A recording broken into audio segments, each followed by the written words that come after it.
কিছু কিছু ব্যাপার আছে যেগুলোতে রোজা ভাঙে না, কিন্তু আমাদের মধ্যে ব্যাপক সংশয় তৈরি হয়, কনফিউশন তৈরি হয় যে আসলে কি রোজাটা ভাঙলো কিনা।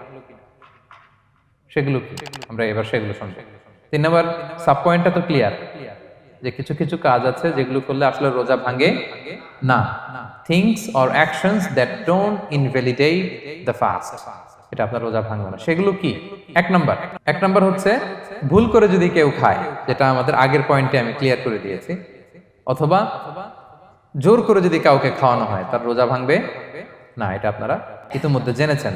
একটা হাদিস শুনে সহিহ বুখারী, রাসূল সাল্লাল্লাহু আলাইহি ওয়াসাল্লাম বলেছেন, মান নাসিয়া ওয়া হুয়া সাইম ফাআকালা আও শারিবা, রোজা অবস্থায় কেউ যদি ভুল করে খেয়ে ফেলে, ফালিউতিম্মা সাওমা, সেজন্য তার রোজা পূর্ণ করে, তার রোজা ভেঙে গেছে মনে করে সেজন্য খাওয়া শুরু না করে, সেজন্য রোজা পূর্ণ করে। কারণ ফাইন্নামা আতআমাহুল্লাহু ওয়া সাকা, কারণ আল্লাহই তাকে খাইয়েছে, আল্লাহই তাকে পান করিয়েছে। কিন্তু ভুল করে খেয়ে ফেলছেন, এটা তো আপনার হাতে ছিল না। তাহলে ভুল করে খেলে তার রোজা ভাঙবে না, কাজা কাফারা কিছুই লাগবে না, জাস্ট ইউ কন্টিনিউ ইউ সিয়াম। ওকে। 2 নাম্বার হচ্ছে এটা বিবাহিতদের জন্য, যেহেতু মোস্ট অফ দ্য অডিয়েন্স আর 18+, কোনো অসুবিধা নাই। আর ইসলামে কথাগুলো আসলে বাঁচতে হলে জানতে হবে না। সেটা হচ্ছে আমরা শুনেছি যে বিবাহিতরা ফিজিক্যাল ইন্টারকোর্স যদি করে, দেহ থেকে সিমেন আউট হলে রোজা ভেঙে যায়, কিন্তু স্বাভাবিক মেলামেশাতে রোজা ভাঙে না। কিস করা, হাগ করা হাজবেন্ড ওয়াইফের মধ্যে, এই যে সখ্যতা, এই ব্যাপারগুলো যদি দিনের বেলায় ঘটে, এতে রোজা ভাঙে না। ব্যাপারটা বুঝতে পেরেছেন না সবাই? একটা দলিল শোনেন।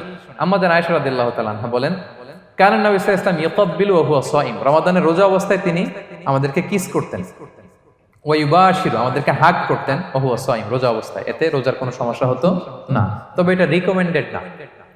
স্বামী স্ত্রীর একান্ত মেলামেশা দিনের বেলা রিকমেন্ডেড না, কারণ এটা থেকে সে সেক্সুয়ালি এক্সাইটমেন্টের দিকে চলে যেতে পারে, ফলে ভুল করে সে এমন কাজ করে ফেলতে পারে যেটাতে তার রোজাটাই ভেঙে যাবে। আর ইচ্ছা করে রোজা ভাঙলে কি করতে হয়? কাজাও কাফারাও, খবর আছে না? সেজন্য এটা খেয়াল রাখতে হবে। 3 নাম্বার, এটাকে আরবিতে বলে আল ইহতিলাম, ওয়েট ড্রিম, বাংলায় বলে স্বপ্ন দোষ। ঘুমের মধ্যে এমন কিছু দেখলেন ফলে আপনার সিমেন আউট হলো, আপনার রোজা ভাঙবে না। কারণ এটা কি ইচ্ছা করে করছেন আপনি? এটা কার হাতে? আল্লাহর হাতে। এতে রোজা ভাঙে না, শুধু আপনি ঘুম থেকে উঠে ফরজ গোসলটা করে নিলেই হবে। প্রিয় ভাইরা, মুসলিম কমিউনিটির ভাইরা, কথা কি বুঝতে পারতেছেন? আচ্ছা। 4 নাম্বার হচ্ছে ব্লাড টেস্ট। অনেকে বলে যে হুজুর ব্লাড টেস্ট করা যাবে কিনা রমাদানে? ব্লাড টেস্ট করা যাবে। ব্লাড টেস্ট করলে রোজা ভাঙে না, এটা খুবই জরুরি একটা মাসালা, প্রায় আমাদের লাগে। 1-2 সিরিঞ্জ ব্লাড নিলে ভাঙে না। তবে যদি অনেক বেশি অ্যামাউন্টের ব্লাড নেয়, এতে যদি আপনি ক্লান্ত হয়ে পড়েন, সেক্ষেত্রে আপনি রোজা ভাঙতে পারবেন, পরে কাজা করলে হবে। 5 নাম্বার হচ্ছে অনিচ্ছাকৃত বমি। এটা আমি আগেও ক্লিয়ার করেছি যে ইচ্ছাকৃত বমি করলে রোজা ভাঙে, কিন্তু অনিচ্ছাকৃত যদি বমি চলে আসছে, ভমিটিং হচ্ছে, আমার রোজা ভাঙবে না। 6 নম্বরে নোজ ব্লিডিং, নাক দিয়ে অনেকে রক্ত পড়ে না, নাক দিয়ে রক্ত ঝরলে মানুষের রোজা ভাঙে না, আনলেস যদি অনেক বেশি অ্যামাউন্টের হয়, আপনি ক্লান্ত হয়ে পড়েন, তখন তো আপনি রোজা ভাঙতে পারবেন। 7 নাম্বার, রোজা রেখে দাঁত ফেলতে পারবো কিনা?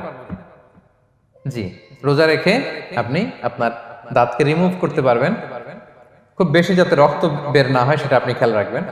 দাঁত ফেললে যে রক্ত বেরোয়, এতে রোজা ভাঙে না। 8 নম্বর পয়েন্টটা খুবই গুরুত্বপূর্ণ, এটা খেয়াল করে শুনতে হবে। কান দুইটা খরগোশের কানের মতো খাড়া করে শুনেন, খুব মনোযোগ দিয়ে। 8 নম্বরটা হচ্ছে ইনজেকশন। রোজা রেখে ইনজেকশন দেয়া যাবে কিনা? কিছু কিছু ইনজেকশন দেয়া যাবে, কিছু কিছু দেয়া যাবে না। কোনগুলো দেয়া যাবে না? এনার্জেটিক ইনজেকশন দেয়া যাবে না।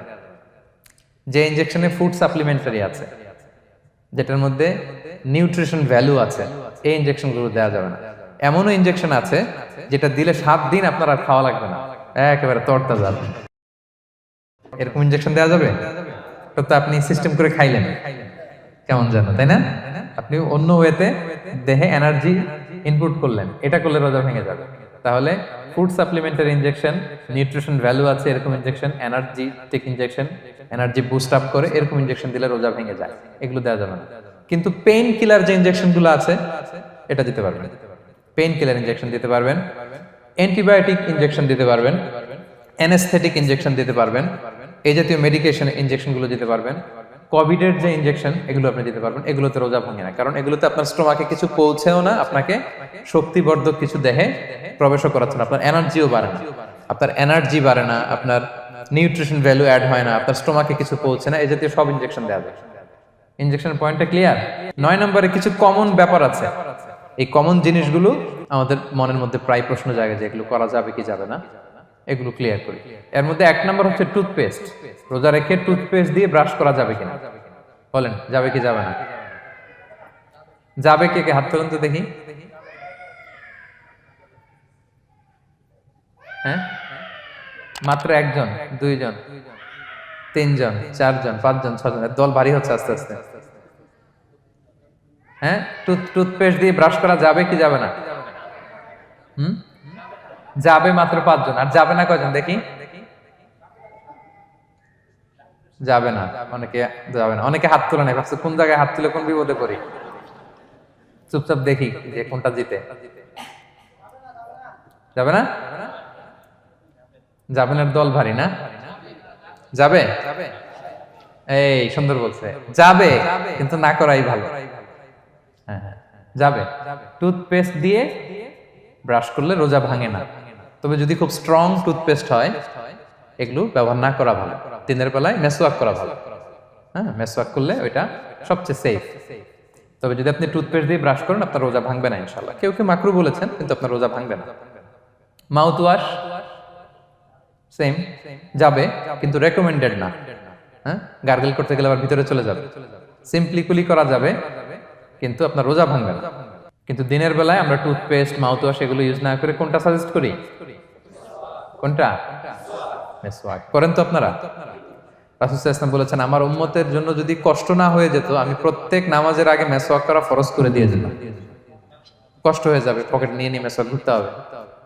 এবং রাসূল সাল্লাল্লাহু আলাইহি ওয়াসাল্লাম মৃত্যুর আগে ওনার হাতে যে জিনিসটা রেখে উনি শেষ নিঃশ্বাস ত্যাগ করেছেন সেটা হচ্ছে মেসওয়াক। উনি অত্যন্ত অসুস্থ, প্রচন্ড জ্বরে কাতরাচ্ছেন। তখন দেখলেন যে ওনার শ্যালক আব্দুর রহমান রাদিয়াল্লাহু তাআলা আনহু উনি মেসওয়াক করতেছেন, তো উনি ফেল করে তাকায় আছেন, বলতে পারতেছেন না আমাকে দাও। আম্মা জান আয়েশা বুঝতে পারলেন যে রাসূল মনে হয় চাচ্ছেন, তো উনি এটা নিয়ে এসে নিজে চাবালেন। রাসূল ইসলাম চাবায় যে নরম করবেন এই শক্তিটাও গায়ে নাই। আম্মা জান নিজে চাবিয়ে রাসূল ইসলামের হাতে দিলেন, রাসূল ইসলাম মেসওয়াক করলেন। এই মেসওয়াক করার কিছুক্ষণ পরে তিনি ইন্তেকাল করলেন। আরবাউন মিন সুনানিল মুরসালিন, 4টা সুন্নাত, এটা সব নবীদের মধ্যে ছিল। এর মধ্যে একটা হচ্ছে আসওয়াক, মেসওয়াক। মেসওয়াক করবেন তো আপনারা? আচ্ছা। এরপর রোজা রেখে আতর দেয়া যাবে, কোনো সমস্যা নাই। পারফিউম দেয়া যাবে, সমস্যা নেই। আই ড্রপ দেয়া যাবে, চোখে ড্রপ দেয়া যাবে, আইলাইনার দেয়া যাবে, কাজল দেয়া যাবে, এগুলোতে রোজা ভাঙে না। এরপরে ডায়াবেটিক পেশেন্ট যারা আছে তারা ইনসুলিন দিতে পারবেন, এত রোজা ভাঙে না। এটা আমাদের লাগে না, আমাদের অনেক মুরব্বীদের দিতে হয়, আমাদের আব্বা আম্মাদের। তো এটা আপনারা জেনে গেলেন, ইনসুলিন দিলে রোজা ভাঙে না। এরপরে 10 নম্বর খুব মজার একটা পয়েন্ট, খাবারের যদি লবণ চেক করা হয় এতে রোজা ভাঙে না। তবে ঘরে আপনারা এটা ট্রাই করবেন না, এটা রেকমেন্ডেড না। এটা কখন রেকমেন্ডেড? এটা বড় শেফদের জন্য। লেটস সে রমাদানে 1000 লোকে বিরিয়ানি করা হবে, আল্লাহর বান্দারা রোজাদাররা খাবে, এটা লবণ বেশি হলে খাইতে পারবে? পারবে না। এজন্য যিনি শেফ, প্রধান বাবুর্চি, উনি লবণটা ট্রাই করতে পারবেন, করেই সাথে সাথে কুলি করে ফেলবেন, ভিতরে তো কিছু গেল না, এতে রোজা ভাঙে না। তাই বলে প্রতিদিন ঘরের রান্নাতে আবার এটা করতে যায় না। ঘরে 2 জন, আপনি আপনার হাজবেন্ড ওয়াইফ টোনাটুনি একটা হইলেই হইলো, কি বলেন? লবণ বেশি হবে কম হবে, কিন্তু বড় প্রোগ্রাম, অনেক রোজাদাররা একসাথে ইফতারি করবে, এটা তো লবণাক্ত হইলে খাওয়া যাবে না। তো সেক্ষেত্রে শেফ যদি জাস্ট জিব্বা দিয়ে লবণটা একটু ট্রাই করে নেয় যে অ্যাড করতে হবে না, ঠিক আছে, সাথে সাথে কুলি করে ফেলে, রোজা ভাঙবে না। দলিল কি? দলিল হচ্ছে কাঁচা ডালের মেসওয়াক। রাসূল সাল্লাল্লাহু আলাইহি ওয়াসাল্লাম কাঁচা ডালের জাইতুনের মেসওয়াক দিয়ে তিনি সেওয়াক দিয়ে মেসওয়াক করতেন। তো কাঁচা জাইতুনের আপনারা মেসওয়াক করছেন, এটা কিন্তু অনেক লবণাক্ত, সল্টি, এটার মধ্যে একটা ঝাঁঝালো ভাব আছে। তো এটা আপনার জিহ্বায় লাগলে কি রোজা ভেঙে যায়? ভাঙে না। এবং আপনি যদি সমুদ্র অঞ্চলে সফর করেন, সমুদ্রে লেটস সে 1 মাসের, আমাদের এই যে বাংলাদেশে তো এখন এই কি বলে প্রায় 7 লক্ষ টাকা করে দিছে আমাদের হাজিদের জন্য, হজ করতে হলে প্রায় 7 লক্ষ টাকা লাগবে। তো এরকম ঘোষণাও দেখলাম যে নেক্সট ইয়ার থেকে সমুদ্র পথে যাওয়া যাবে কম খরচে। তো কেউ যদি এমন হয় সমুদ্রের সফরে দীর্ঘ সময়, আপনি ওযু করবেন কি দিয়ে? সাগরের পানি দিয়ে। তো সাগরের পানি কেমন? সাগরের পানি দিয়ে আপনার কুলি করতে হবে না? মাছ মজা করবেন না? তা আপনার কি রমজানে যদি কুলি করেন আপনার রোজা ভেঙে যাবে? না, ভাঙবে না। তো এ থেকে স্কলাররা দলিল নিয়েছেন যে এরকম জরুরি প্রয়োজন হলে আপনি খাবারের স্বাদটা লবণটা দেখতে পারবেন, সাথে সাথে কুলি করে ফেলবেন, এতে আপনার রোজা ভাঙবে না ইনশাআল্লাহ বিইজনিল্লাহ। অনেকে প্রশ্ন করে এনজিওগ্রাম করা যাবে কিনা। এনজিওগ্রাম এগুলো করা যায়, এই যে হার্টের পেশেন্টদের জন্য এখান থেকে একটা এই ক্যাথেটার ঢুকায়, যদি এটার মধ্যে ওষুধ লাগানো থাকে তো এটা হার্টের দিকে যায়, এটা স্টোমাকে যায় না, এগুলো করা যাবে। তাহলে এই বিষয়গুলো অলমোস্ট মুত্তাফাক আলাই, মানে সর্বসম্মতিক্রমে এতে আপনার রোজা ভাঙবে না ইনশাআল্লাহ বিইজনিল্লাহ। এই পয়েন্টটা ক্লিয়ার না? ক্লিয়ার। এবার কিছু ডিসপিউটেড মাসআলা আছে, মানে যেগুলোর ব্যাপারে ইখতিলাফ আছে, কোন কোন স্কলারদের মধ্যে ভাঙবে ভাঙবে না, এটা আমি একটু ক্লিয়ার করি। এর মধ্যে এক নম্বর হচ্ছে ইনহেলার। অ্যাজমার পেশেন্ট যারা আছে, অ্যাজমা অনেকের দেয়া লাগে না ইনহেলার। ইনহেলার যদি পাফার ইনহেলার হয়, পাফার ইনহেলার যেটা দিয়ে শুধু বাতাস যায়, অক্সিজেন যায়, এটা রোজা ভাঙে না।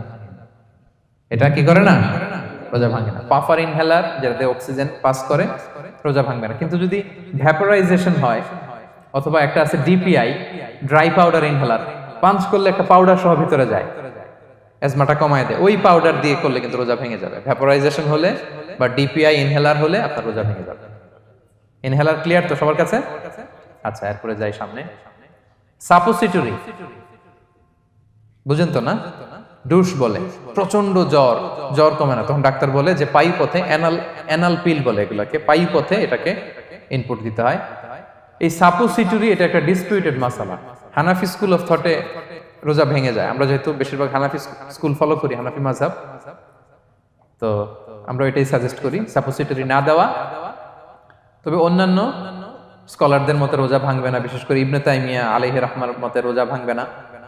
এখানে প্রসঙ্গ যেটা হচ্ছে, সাপোসিটরি সাধারণত দিতে হয় ইমার্জেন্সি পিরিয়ড, কি বলেন, জ্বর আর কমে না, কঠিন অবস্থা, তো ওই অবস্থায় তো রোজা এমনি ভাঙা যায়।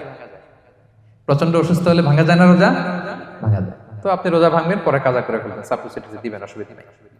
আচ্ছা, এয়ার ড্রপ, কানের যে ড্রপ আছে, এটার মডার্ন স্কলারদের মতে, যে ফিক একাডেমি গুলো আছে, এদের মতে রোজা ভাঙবে না, কিন্তু হানাফি স্কলারদের মতে রোজা ভেঙে যাবে। তো আমরা সাজেস্ট করি এটা আপনি না দেন, আগে পরে দেন।